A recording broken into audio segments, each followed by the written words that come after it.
Sociedade Brasileira de Química é a sociedade que tem melhor, vamos chamar, solução na área de edição. Eles têm uma estratégia editorial que a Sociedade Brasileira de Física, por exemplo, não tem. Quer dizer, eles têm toda uma publicação de periódico internacional de alto impacto, ou relativamente alto impacto, 2 ou 3 periódicos editados no Brasil, a Química Nova, por exemplo, que publica em português e em espanhol, livros, etc. Ok. Aqui é uma tradução daquela downloads normalizado pelo número de artigos.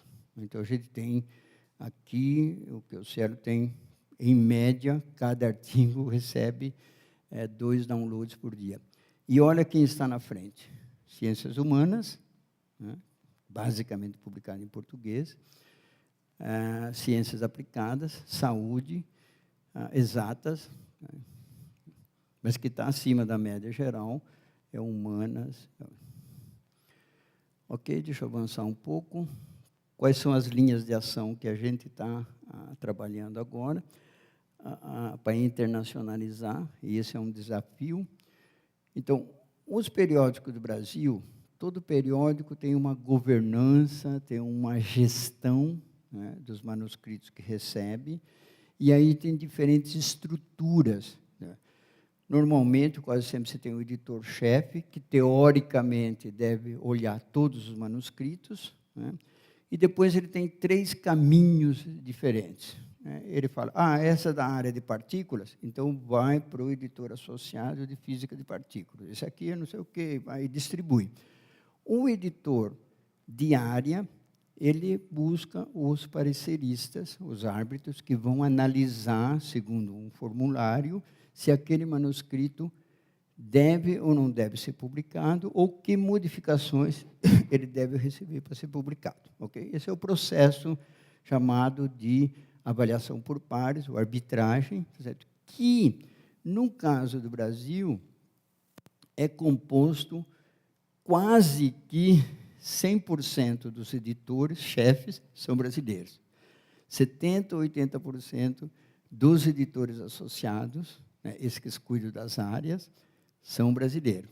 E, na mesma proporção, os pareceristas. Então, um desafio que a gente tem aqui é como internacionalizar os corpos, os conselhos editoriais, né, e os pareceristas, que é um desafio muito grande, mas o Cielo está colocando metas para isso.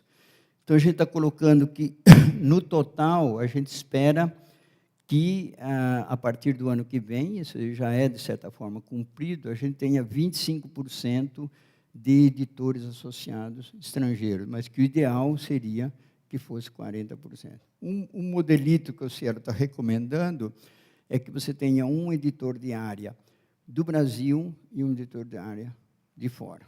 E em geral, você, para preservar os pareceristas, que é uma dificuldade muito grande hoje, ninguém tem tempo para fazer, é você fazer um corte muito grande de manuscritos logo na entrada. Né? Esse é o que os revistas estão fazendo. Você lança o manuscrito, 50% é rejeitado na entrada, ou mais, e 50% segue para o trabalho de análise de coisa. Então, quando vocês vão mandar um manuscrito, escolham um bom título e façam um ótimo resumo.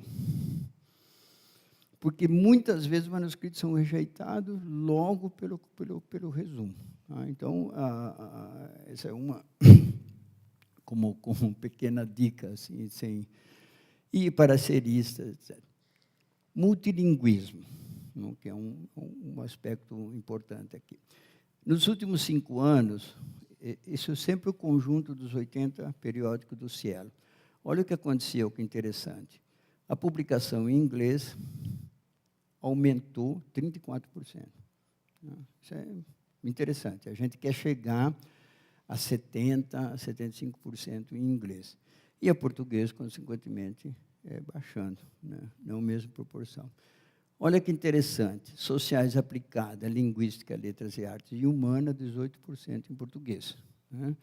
A gente tem agrárias, que está muito baixo a publicação em inglês, e a estratégia do Cielo é que ela aumente, porque ela é uma das áreas que tem mais artigos, e é ela que baixa, de certa forma, para a coleção toda, a presença do português, né? E agrárias, tanto aqui como indexado fora, é uma área que tem baixas citações em gerais. Comparado com física, por exemplo, os periódicos têm fator de impacto 1.2, 2, 2, 3, enquanto de física vocês têm 10, 12, 15, 20 de impacto, né?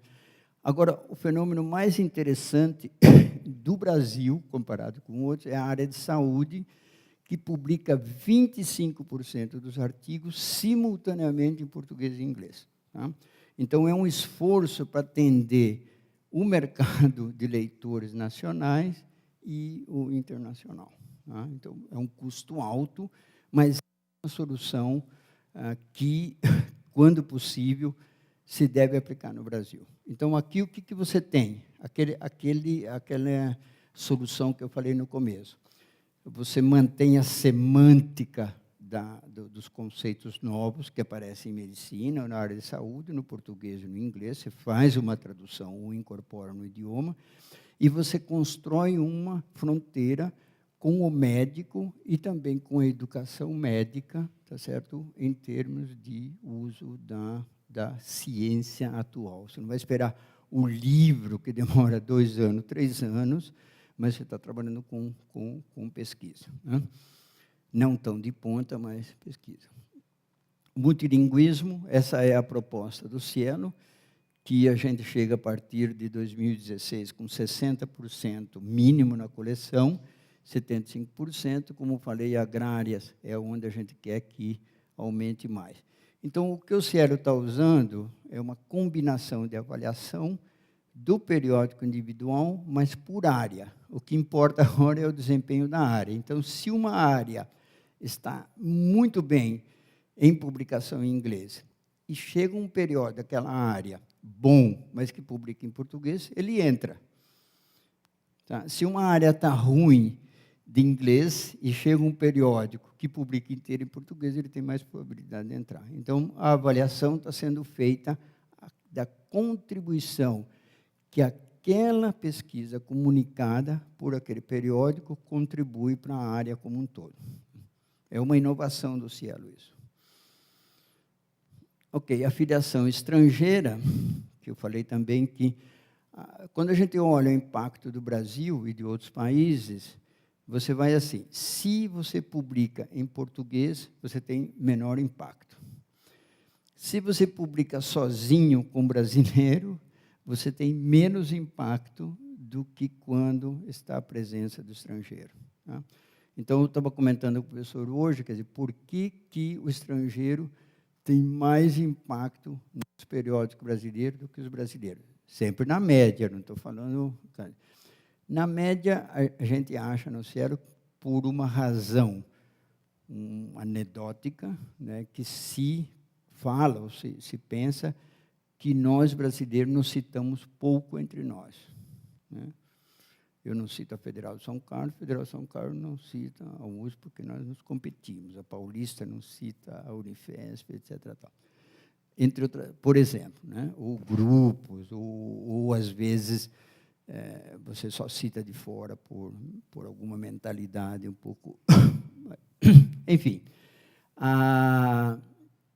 Então, o aumento da filiação estrangeira é importante, né?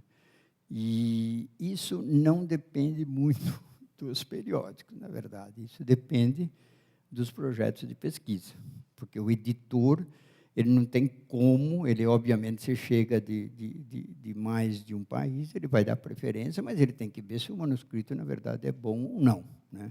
Mas esse é um problema que a pesquisa brasileira tem, não somente a publicada nos periódicos, a que é publicada internacionalmente também. E, com o Rogério Meneghini, tem um estudo nosso na PLOS que mostra, em periódicos de alto impacto, quando o brasileiro publica sozinho, ele tem metade das citações de que quando ele publica com o americano. Então, É ciência pior? Pode ser, mas não tão pior assim. Então, ela é basicamente um determinante de redes, né?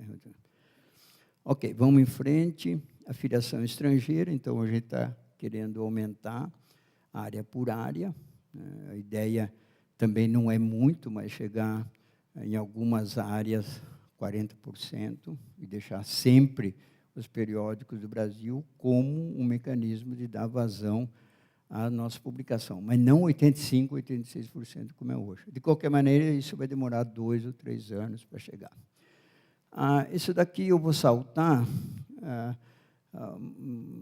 mas ele mede quem os periódicos brasileiros citam, né? E aí a gente vai ver que os periódicos internacionais citam mais periódicos internacionais e que as pesquisas de interesse local citam mais pesquisas de interesse local. É uma questão de... Eu vou saltar isso daqui também.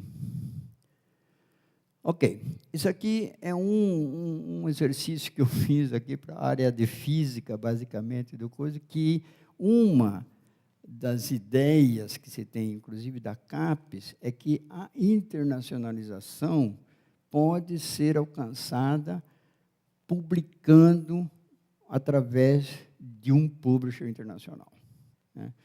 Isso não necessariamente é verdade. E a gente já veio fazendo esse estudo com a China, que começou há muito tempo, com a publicação com a Elsevier, com a Springer, e não teve resultado. A própria Índia, África do Sul, e agora o Brasil, ele vem sendo, vamos chamar assim, assediado pelas publishers internacionais para captar as melhores revistas brasileiras. E os resultados não são historicamente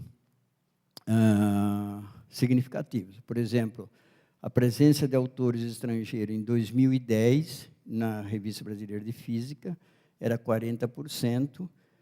Quando foi para o periódico Publisher Internacional, aumentou a presença de brasileiros. Quer dizer, tem um fenômeno contrário, que pode ser um fenômeno pontual, mas o que quer dizer é o seguinte: não é garantido você ir para o Publisher Internacional, a internacionalização. É muito mais complexo que isso.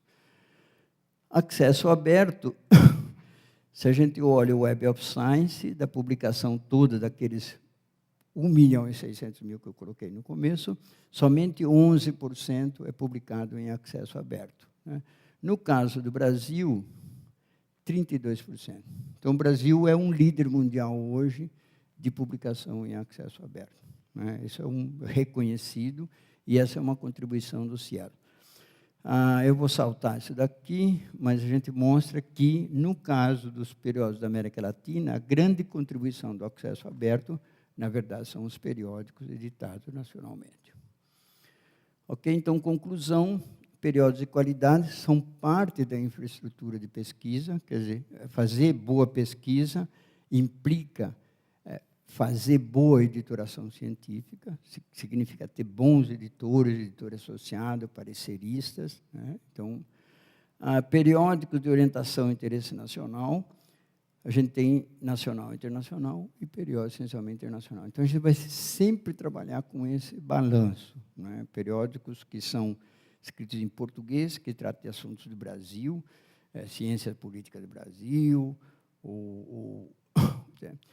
e periódicos que são praticamente nacional. Então, é diferente as análises que a gente deve fazer em relação ao conjunto da publicação indexada internacionalmente. Então, é o seguinte: nem todos os periódicos têm que ser internacionalizados, embora, se a gente conceber a ciência como um empreendimento global, o fato de publicar em português também é uma manifestação internacional.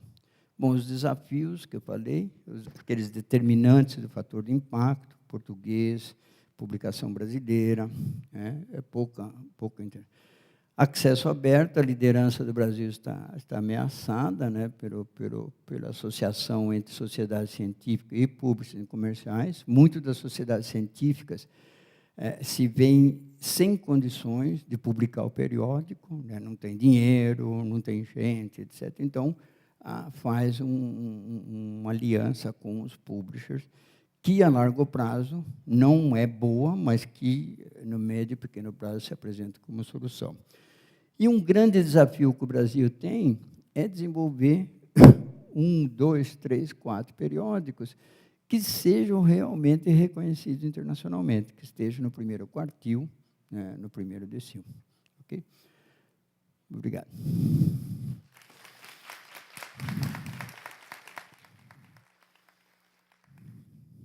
Abel, muito obrigado. Abro para um período de questões. Quem quiser colocar questões, por favor. Professor Abel Packer. Eu sou o palestrante da palestra seguinte, que vai tratar exatamente o caso do Brazilian Journal of Physics e da Sociedade Brasileira de Física. O que eu quero falar aqui é que, eu espero que fique claro na minha palestra, é que eu não sei se é um retrocesso da sociedade científica fazer aliança com o publisher.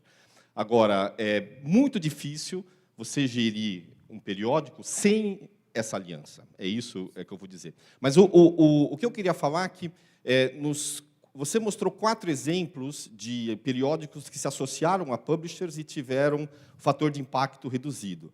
Eu conheço o caso de 2, que é a Revista Brasileira o Brazilian Journal of Physics e a de Matemática, que isso era previsto. E o que está por trás disso é que o fator de impacto não é o melhor indicador, é um indicador, mas não é o melhor indicador para você avaliar a qualidade de um periódico, né? Em linhas gerais, eu concordo e endosso tudo o que foi exposto. Eu simplesmente, pessoalmente, me incomoda e dizer que é um retrocesso das sociedades científicas esse tipo de acordo. No caso da Sociedade Brasileira de Física, isso é inevitável. No caso da Sociedade Brasileira de Matemática, eu não sei, mas eu suponho que seja. E, no caso dessas 2 revistas em particular, tem critérios objetivos que mostram que, de fato, o nível médio do que se publica lá aumentou, apesar de ter caído o fator de impacto. O motivo que levou à queda do fator de impacto, eu vou dizer qual é na minha palestra, e tem mais a ver com o mecanismo como é calculado o fator de impacto, do que com uma efetiva qualidade do que é publicado. A observação de retrocesso se refere a um acesso aberto. Professor Abel, muito obrigado pela excelente exposição sobre a Cielo. Acho que todo mundo conheceu um pouco mais. Eu tenho uma dúvida pontual. Quais são as ferramentas? Lógico que o Cielo, com esse papel tão importante para os periódicos brasileiros, trabalha muito na obtenção dessas estatísticas e quais informações tirar disso tudo e induzir alguns periódicos. Agora, o Cielo tem ferramentas para efetivar algumas ações por parte de alguns editores. Como que essa conversa... A necessidade de publicar em 2 línguas, por exemplo. Se o Cielo reconhece alguma coisa disso, há ferramentas para convencer alguns editores ou é só uma coisa, é só indução, realmente, ou sugestões, professor? É uma mistura dos dois. O que o Cielo não tem hoje é a propriedade de nenhum periódico e nunca vai ter. Essa é a ideia, porque ele tem que atuar como um índice neutro para poder, ao mesmo tempo, avaliar quem entra e quem sai. E o único instrumento que a gente tem estratégico, se o Cielo continuar tendo a relevância que ele tem, é quem fica e quem sai. Essa é o que a gente tem. Que para alguns periódicos não importa muito, porque ele já está no Web of Science, etc., tem alto impacto, então está pouco já preocupado de estar aqui. Mas a grande maioria está no Cielo, faz uma diferença. Então, as propostas que o Cielo faz, elas têm esse valor de indução, mas a gente tem instrumentos para implementar. Então, a gente anda com 2 instrumentos, critérios de indexação, e eu mostrei aqui onde que a gente quer levar a coleção, e o outro são ferramentas operacionais. Então, por exemplo, muitas editoras, o publisher internacional, não conseguem publicar multilíngue. O Cielo publica até 4 idiomas simultaneamente, né? Então, isso favorece, ele nasceu multilingüe. A gente está desenvolvendo uma plataforma de publicação junto com os editores para que a gente publique no mesmo nível do publishers internacionais. Agora eu estou falando tecnicamente, pode ser o artigo uma porcaria ou bom, mas vamos chamar assim, o HTML, o XML, o PDF, eles vão sair no mesmo padrão internacional das melhores publishers, a um preço 5 vezes menor. Então, isso é um instrumental que viabiliza vamos chamar assim, parte desse progresso. Agora, o grande problema que nós temos para, vamos chamar, aumentar o impacto dos periódicos do Brasil é justamente não avaliar os periódicos pelo impacto, né, que é o que acontece hoje com parte das avaliações. Se as avaliações da CAPES e de outros passar a funcionar dentro das áreas temáticas com citações por artigo, isso provavelmente vai mudar não somente os periódicos brasileiros, mas em geral. Quer dizer, não vou publicar mais simplesmente para entrar naquele periódico e ganhar tantos pontos. Eu vou ter que publicar para ter mais impacto no meu artigo. Então, a minha pesquisa, o meu artigo, o nível de colaboração que eu vou buscar, eu reoriento, tá certo, a questão da comunicação científica. Boa tarde, professor. Meu nome é Reinaldo, eu sou aluno do doutorado da Engenharia Mecânica. Uma das coisas que eu sempre defendi foi a questão do open source, né, que é a tecnologia livre.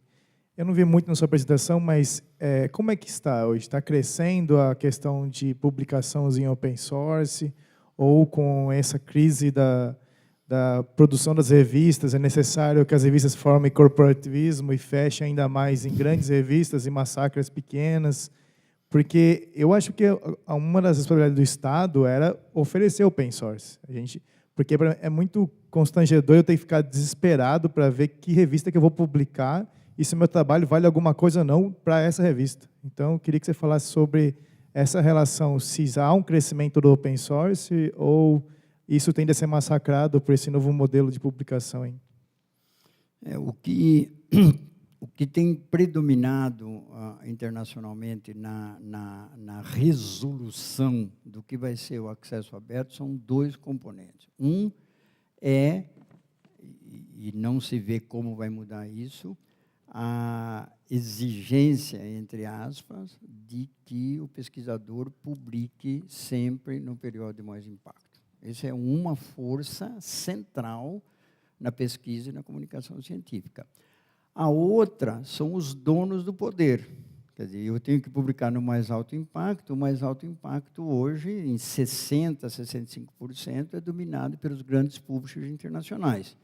E a estratégia dos grandes publishers internacionais, desde que surgiu a internet, quando ficou claro isso, que eu participei quando a FAPESP começou a fazer a compra dos periódicos internacionais, o custo das publicações, elas cresceram em papel de uma maneira tão grande que era impossível um pesquisador individual continuar com as assinaturas das revistas na sua área como existia antigamente, ou mesmo de departamento, etc. Então, começaram as compras coletivas pelas bibliotecas e os aumentos de 200%, etc%. Quando houve a mudança para a web, para o acesso online, a expectativa geral era que os preços iam cair, porque era em papel, você não tinha que transportar, blá, blá, blá, blá. O que aconteceu? Eles foram desenvolver um modelo onde eles ganham mais do que eles ganhavam antigamente. Quer dizer, mais eficiente a produção, a distribuição, só tem um servidor, vamos chamar assim, e eu cobro pelo acesso, etc. Não quer dizer que tem um valor, mas eles ganharam mais. As ações da Elsevier, da Wiley, da Springer aumentaram. E hoje, o modelo do acesso aberto, que você tem dois grandes modelos, os Estados Unidos é mais pela linha verde, a Inglaterra, que lidera do outro lado, mais pela linha Eldorado, que é a publicação dos periódicos inteiros em acesso aberto, eles estão esperando encontrar o modelo que eles ganhem mais. Né? Então, essas são as duas forças que solucionam isso. O Brasil No caso dos periódicos nacionais, então, a Sociedade de Física, a Sociedade de Química, ela não tem interesse, né, econômico de vender, etc. Então, a publicação em acesso aberto é mais natural para nós, né? Mas a gente não tem capacidade de interferir no mercado internacional. Então, a gente está, de certa forma, subditado ao que determina essa resolução do acesso aberto. Então, hoje, até 3, 4, 5 anos atrás, a expectativa de que o acesso aberto ia crescer mais rapidamente do que realmente cresceu, né? E hoje vai depender muito.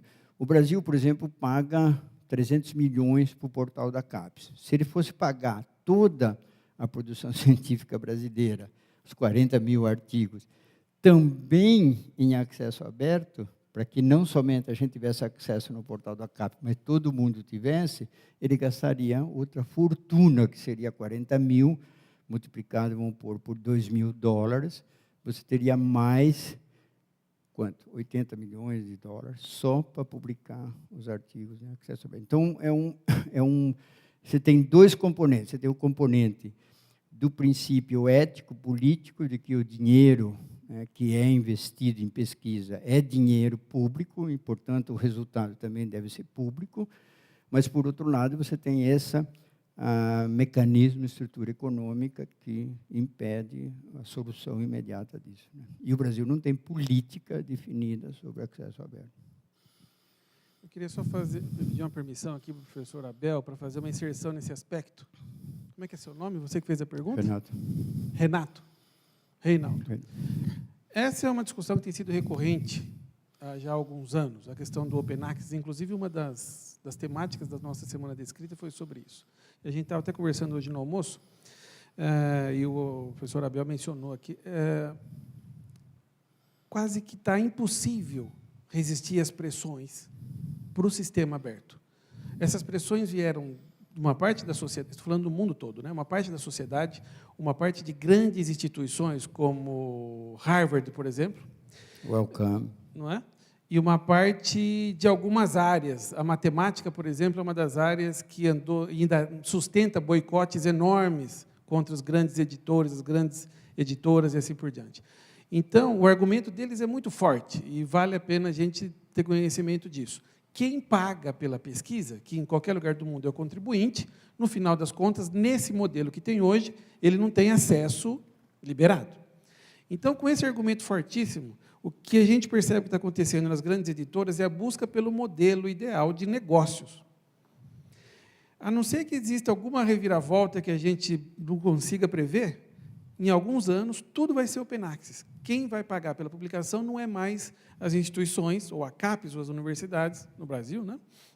Mas o autor. E não tem nada de errado nisso, a princípio, né? E aí fica tudo no Open Access. Então, é só uma questão de encontrar o melhor plano de negócios. Isso é a minha visão de como está essa questão do Open Access hoje. Porque as pressões são muito grandes, não dá mais, está quase impossível lutar contra os argumentos do Open Access, né? Só precisa achar a melhor maneira de quem vai pagar a conta e como, né? E o que também não tem muita mágica. Obviamente, não tem como fugir. Os autores vão ter que pagar, não tem como. Isso não é errado. No seu grant, no seu projeto, já está incluído uma taxa, por exemplo, poderia estar para as publicações. Então, não foge muito do controle. Tá? É só isso que eu queria falar. Inclusive, os periódicos de alto prestígio, com 85%, 86% de rejeição de manuscritos, com base no modelo econômico da PLOS, que é uma plataforma de publicação, né, estão criando periódicos paralelos ou filhos, que eles chamam de press ou outro nome, no qual você submete um manuscrito bom, ou até muito bom, mas que não é suficiente para manter o impacto daquela, ou não tem novidades, né? Mas ele falou, ok, o teu manuscrito é bom, se você pagar $1.500, $2.000, $2.500, você publica na press. Né?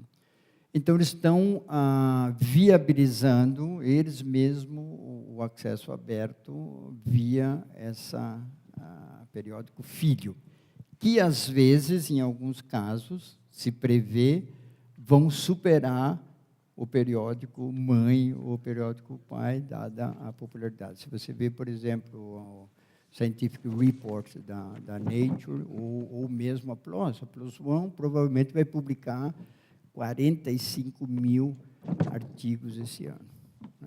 É um número extraordinário. Né? Os nossos aplausos ao professor Abel Packer. Muito obrigado, professor.